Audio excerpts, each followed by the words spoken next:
नमस्कार स्टूडेंट्स, आपका अपने चैनल पे एक बार पुनः स्वागत और अभिनंदन है।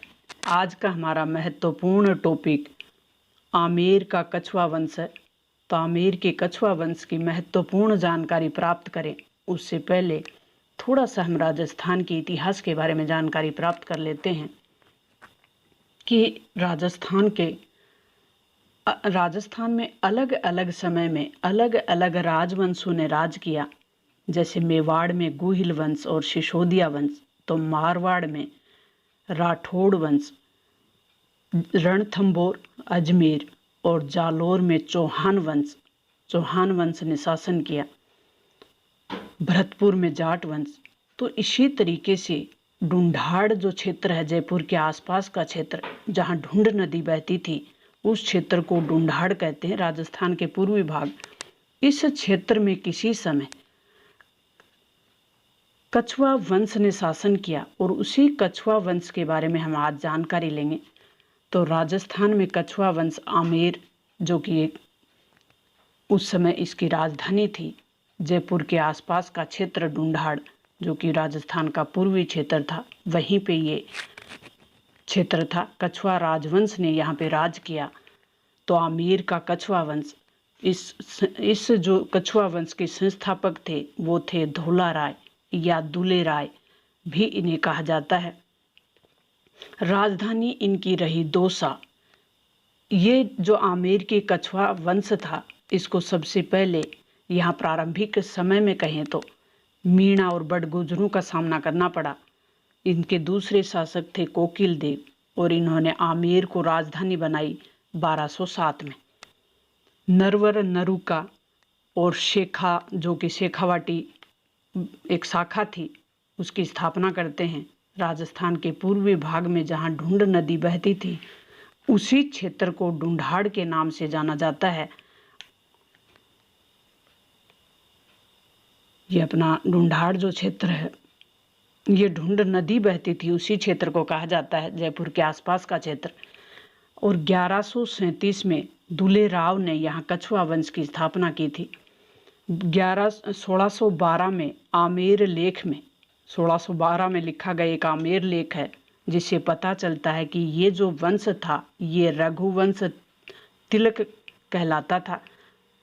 1170 में मीणु से एक युद्ध होता है, दुल्हा राय उसमें मारे जाते हैं और इनके पुत्र कोकिल देव इनके अगले शासक बनते हैं। 1207 में कोकिल देव ने मीणाओं से आमेर को छीन लिया। कोकिल देव आमेर छीन लेते हैं मीणाओं से 1207 में और आमेर को अपनी राजधानी बना देते हैं। तो ये आपको फैक्ट क्लियर हो गया कि आमेर है ये कछुआ राजवंश की राजधानी कब बनता है। 1520 वर्षों तक कछुआ वंश की राजधानी आमेर ही रहता है।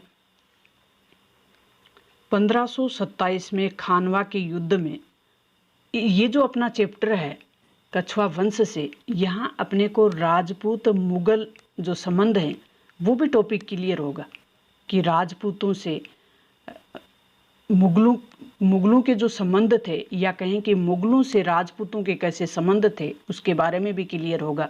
क्योंकि हमने पढ़ा कि महाराणा प्रताप और मारवाड़ के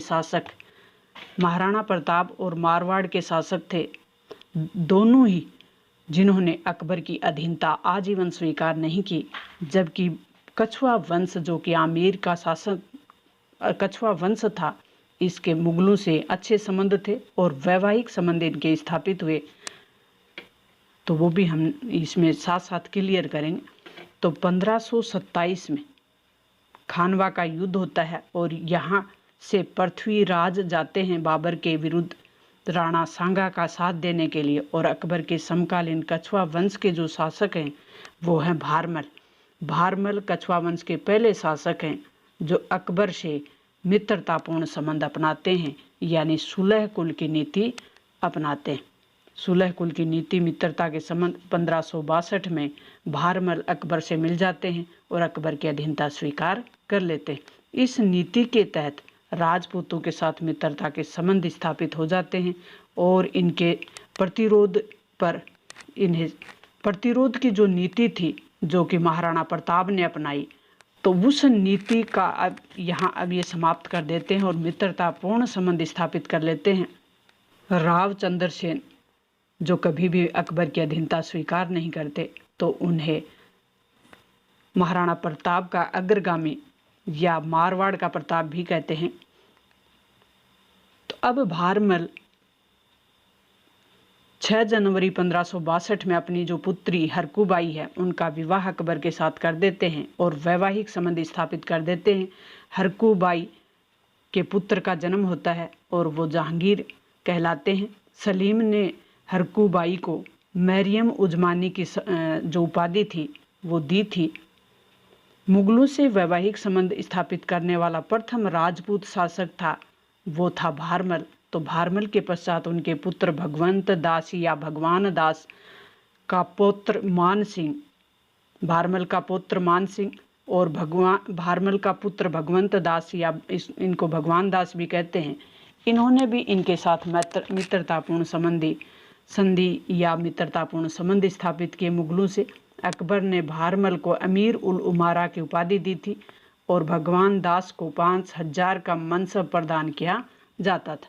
मनसब एक प्रकार का पद होता था मुगल काल में। नेक्स्ट हमारे शासक होंगे वो होंगे मान सिंह, जो 1589 से 1614 तक शासक रहते हैं। इनका जन्म 6 दिसंबर 1550 को मुगलों से सहयोग की नीति चल रही थी उसी समय इनका होता है और 6 जुलाई 1614 में इनकी मृत्यु हो जाती है और अकबर ने इन्हें फरजंद नाम दिया था। तो 1614 में इनकी मृत्यु इलीचपुर नामक स्थान पे होती है और ये अकबर के नवरत्नों में शामिल थे मान सिंह। तो अकबर के समय 7000 का मनसब प्राप्त करने वाले ये एकमात्र शासक थे। 18 जून 1576 को जो हल्दी घाटी का युद्ध लड़ा गया महाराणा प्रताप से, उस युद्ध की अगुवाई या नेतृत्व या सेनापतित्व जो कर रहे थे, सेनापति थे वो मान सिंह ही थे। बंगाल की सूबेदारी के समय केदार राय से इन्होंने शीला देवी की मूर्ति ली और शीला देवी आमेर में स्थापित किया। शीला देवी को शीला देवी मंदिर का निर्माण करवाया और शीला देवी जो है ये आमेर के शासकों की इष्ट देवी हैं और जमुआ राय माता हैं वो आमेर के शासकों की कुल देवी, ये भी आप ध्यान में रखें। आमेर में इन्होंने जमुआ रामगढ़ दुर्ग की भी स्थापना करवाई। इनके पुत्र जगत सिंह की मृत्यु हो जाती है तो मान सिंह की पत्नी कनकावती ने आमेर में जगत शिरोमणि मंदिर का निर्माण करवाया और इसी मंदिर में वो कृष्ण की मूर्ति है जिसमें मीराबाई पूजा करती थी। मान सिंह की बहन मानबाई का विवाह जहांगीर के साथ होता है जिसने खुसरो को जन्म दिया। खुसरो और जहांगीर के मध्य विवाद और जहांगीर के अत्यधिक मदिरापान के कारण मानबाई आत्महत्या कर लेती हैं और मान सिंह के दरबारी कवि, जो कि महत्वपूर्ण फैक्ट है, इनको देख लेते हैं अपन। इनके दरबारी कवि थे हाया बाराहट और इनके प्रसिद्ध साहित्यकार थे वो थे पुंडरीक विठल, जिन्होंने राग मंजरी, राग चंद्रोदय, नृत्य निर्णय और चुन्नी प्रकाश की रचना की। महत्वपूर्ण ग्रंथ थे ये। मुरारी दास, इन्होंने मान प्रकाश लिखा। जगन्नाथ इनके समय में थे। जगन्नाथ ने जो लिखा वो था मान सिंह कीर्ति मुक्तावली, महत्वपूर्ण ग्रंथ जगन्नाथ का। और दलपत राज, इन्होंने लिखा पत्र प्रशस्ति पवन पश्चिम, ये ग्रंथ लिखे इनके द्वारा लिखे गए। बिहार में मानपुर नगर बसाया और बंगाल में अकबर नगर की स्थापना मान सिंह ने की थी। बिहार में मानपुर और बंगाल में अकबर नगर। मान सिंह का अकबर से परिचय 1562 में हो जाता है। 1562 से 1614 तक ये अकबर की सेवा में रहते हैं। लंबे समय तक अकबर मुगल दरबार की सेवा में रहने वाले मान सिंह, जो कि 1562 से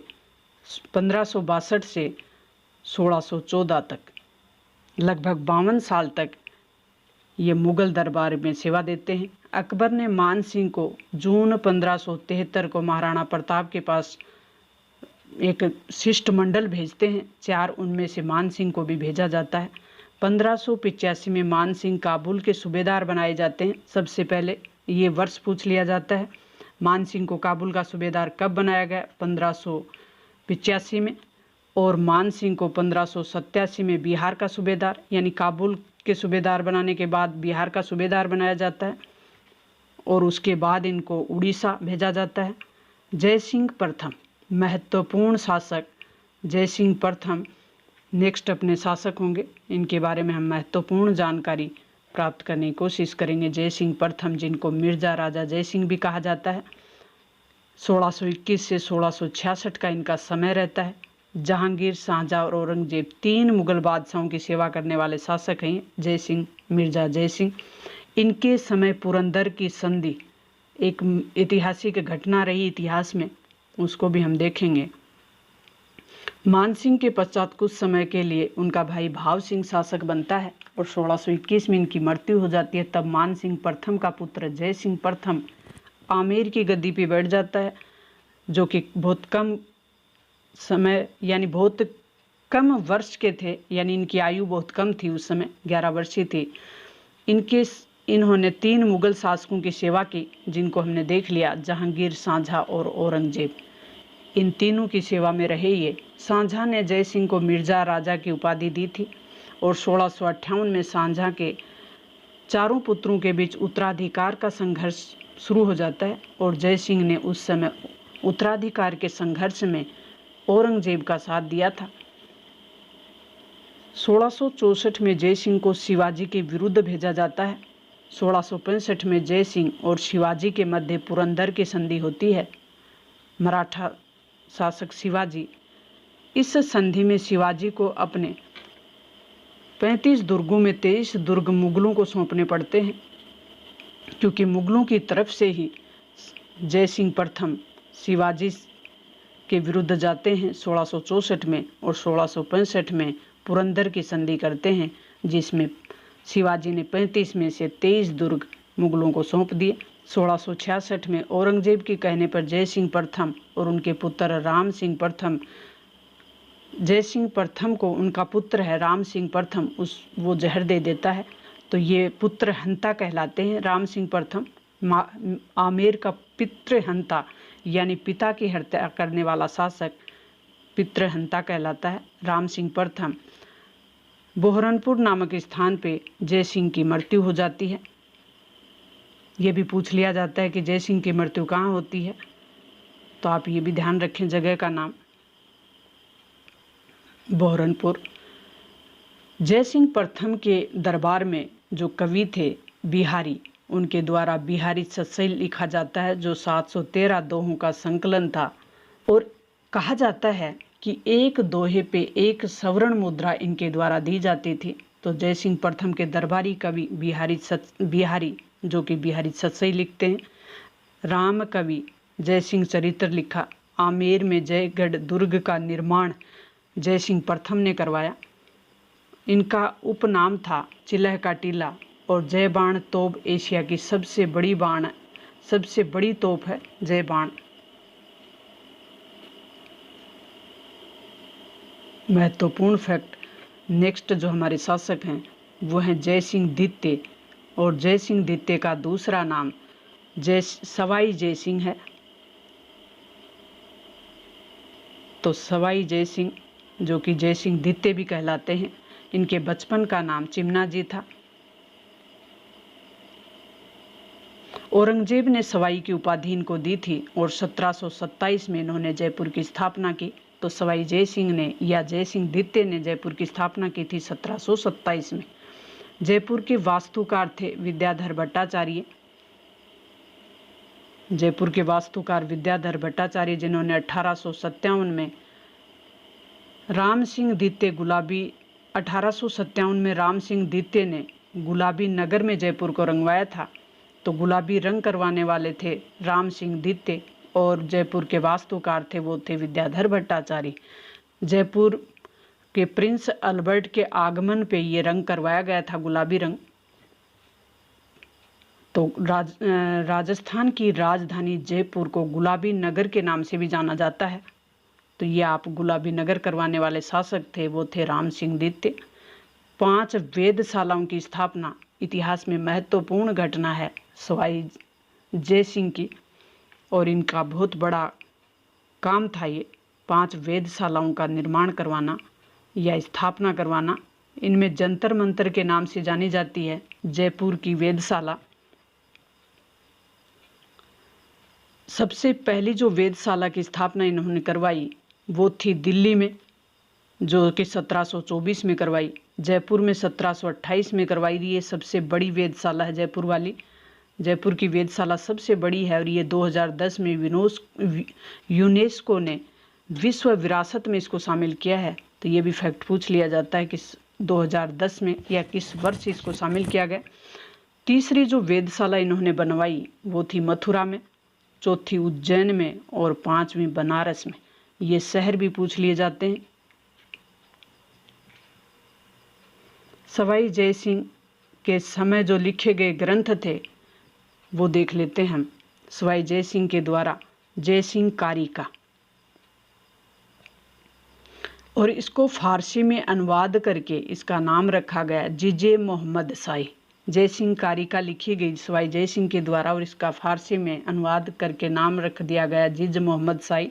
आधुनिक समय में सवाई जय सिंह ने प्राचीन समय में जो अश्वमेध यज्ञ होता था वो उसका आयोजन आधुनिक समय में सवाई जय सिंह ने करवाया था। भारतीय इतिहास में सर्वाधिक अश्वमेध यज्ञ भी कदम्ब वंश के शासक मयूर शर्मन करवाते थे और आधुनिक समय में इसका जो आयोजन करवाया वो सवाई जय सिंह के द्वारा करवाया गया और 1743 में सवाई जय सिंह की मृत्यु हो जाती है। अब हमारे महत्वपूर्ण और नेक्स्ट जो शासक हैं वो हैं ईश्वरी सिंह। सवाई जय सिंह की पत्नी के 2 पत्नियां थी सवाई जय सिंह की। एक का नाम था सूरज कंवरी जो कि मारवाड़ की, और दूसरी थी चंद्र कंवरी जिनका संबंध मेवाड़ से था। अब ये देबारी समझौते से इनका गहरा संबंध है। तो आपके अब ये होगा कि देबारी समझौता आखिर क्या है। तो 1708 में एक समझौता होता है और शासक होते हैं इसमें 3 शासकों के बीच। 3 शासकों के बीच 1708 में एक समझौता होता है, देबारी समझौता जिसका नाम है। तो देबारी समझौते में तय होता है और ये शासक होते हैं मेवाड़ से अमर सिंह द्वितीय और जयपुर से जय सिंह द्वितीय यानी सवाई जय सिंह, और मारवाड़ के शासक थे उस समय 3 शासक, मेवाड़ से अमर सिंह द्वितीय और जयपुर से जय सिंह द्वितीय और मारवाड़ से अजीत सिंह। ये तीनों शासक होते हैं। इन तीनों शासकों के बीच ये समझौता होता है और इस समझौते में तय होता है कि जो मेवाड़ के शासक हैं अमर सिंह द्वितीय, उनकी पुत्री है चंद्र कंवरी जिनका संबंध मेवाड़ से है चंद्र कंवरी का। ये तय किया गया कि चंद्र कंवरी के जो संतान होगी वो ही शासक बनेगी। तो इससे समस्या पैदा हुई कि आमेर का शासक, भावी जो शासक होगा वो चंद्र कंवरी से पैदा होगा, वो पुत्र होगा। ये तय कर दिया गया देबारी समझौते में। तो देबारी समझौता इतिहास में एक महत्वपूर्ण समझौता है। किंतु सूरज कंवरी के पुत्र पैदा हो गया जो कि ईश्वरी सिंह था, इनका जन्म पहले हुआ। तो चंद्र कंवरी ने जो कि माधो सिंह को जन्म दिया था, अतः बड़ा होने के कारण ईश्वरी सिंह बड़ा होने के कारण शासक बनता है। अतः बड़ा ईश्वरी सिंह था। 1743 में ईश्वरी सिंह को शासक बना दिया जाता है और माधो सिंह ने इसके लिए दावा प्रस्तुत किया कि जो समझौता था उसके अनुसार माधो सिंह शासक बनना चाहिए। लेकिन फलस्वरूप दोनों के मध्य 1743 में राजमहल का युद्ध शुरू हो जाता है। ये भी इतिहास में महत्वपूर्ण युद्ध था। तो राजमहल का युद्ध किस किस के बीच होता है? माधो सिंह के साथ मराठे थे और ईश्वरी सिंह की विजय हो जाती है राजमहल के युद्ध में। तो राजमहल युद्ध साल थी 1743। माधो सिंह के साथ मराठे थे लेकिन विजय ईश्वरी सिंह की होती है। ईश्वरी सिंह ने जयपुर में ईसर लाट और सरगा सुली इसकी स्थापना करवाते हैं ईश्वरी लाट और सरगासुली। ये एक विजय स्तंभ के समान इमारत है और यहाँ अपराधियों को पहले दंड दिया जाता था। यहीं पे चित्रकार जो कि जयपुर के या कछुआ वंश के महत्वपूर्ण चित्रकार रहे हुए हैं साहब राम, इनके द्वारा ईश्वरी सिंह का आदमकद चित्र यहाँ बनाया हुआ है। तो 1750 में माधो सिंह से परेशान होकर ईश्वरी सिंह आत्महत्या कर लेते हैं और इस तरीके से कछुआ राजवंश के बारे में हमने महत्वपूर्ण फैक्ट समझने का प्रयास किया। मुझे उम्मीद है कि आपको इसमें से बहुत कुछ समझ में आ गया होगा। नेक्स्ट जो भी आपकी एग्ज़ाम होगी यहाँ से आपको काफ़ी मदद मिलने वाली है। तो अगर आप चैनल पे नए हैं तो आप चैनल को सब्सक्राइब कर लें। मेवाड़ का इतिहास, मारवाड़ का इतिहास पहले डाला जा चुका है। तो मिलते हैं नेक्स्ट वीडियो में, तब तक थैंक्स।